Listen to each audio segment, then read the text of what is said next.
முருகனுடைய அருள் எப்போ ஒருத்தருக்கு வரும் அப்படின்னா, இப்போ ஏன் முன்கூட்டியே அவங்க சாமி கும்பிட்டுருப்பாங்கல்ல, ஆனால் அப்போ அவங்களுக்கு வேலை செய்யலை, இப்போ எப்படி வேலை செஞ்சுது அப்படிங்கிறது தான் கேள்வி.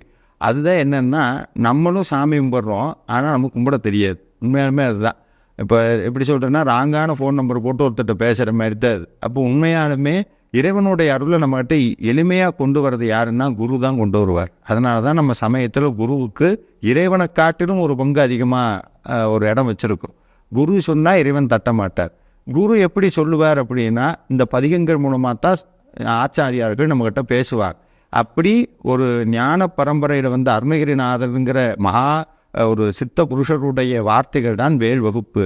அதுக்கு இன்னமும் ஆற்றல் கொடுக்குற மாதிரி அடுத்து ஒரு மகா சித்த புருஷனான வள்ளிமலை சுவாமிகள் அதை இன்னமும் அதிகப்படியாக ஆற்றலை உருவாக்கி கொடுத்ததால தான் இன்றைக்கி அந்த மகாமந்திரம் படிக்கக்கூடியவங்களுக்கு முதல்ல வாழ்க்கையில் இருக்கக்கூடிய இன்னல்கள் தீருது, நிறைய பேர் வேலை கிடச்சிருக்குன்னு சொல்லியிருக்கிறாங்க. எத்தனையோ சொல்ல முடியாத துயர்கள் எல்லாம் இந்த வேல்மாறல் மகாமந்திரம் தீர்த்திருக்கிறது.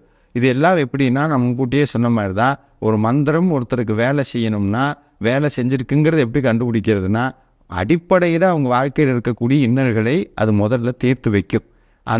அப்போ உடனே இதை பார்க்கக்கூடிய நிறையா பேருக்கு ஒரு கேள்வி வரும், நானும் படித்தேன், எனக்கு இன்னமும் தீர்வு வரலையேன்னு கேட்டால், நான் முன்னமே சொன்னேன், அவங்களுடைய வினைத்தகுதின்னு ஒன்று இருக்குது, அவங்களுடைய ஆன்ம பக்குவம்னு ஒன்று இருக்குது, இறைவனுடைய அருள்னு ஒன்று இருக்குது. ஆனால் இது தொடர்ந்து நம்பிக்கையோடு படிக்க படிக்க படிக்க நிச்சயமாக அவங்க வாழ்க்கையில் மாற்றத்தை ஏற்படுத்தும், நிச்சயமாக ஏற்படுத்தும். ஆனால் அவநம்பிக்கையோடு படிக்கக்கூடாது.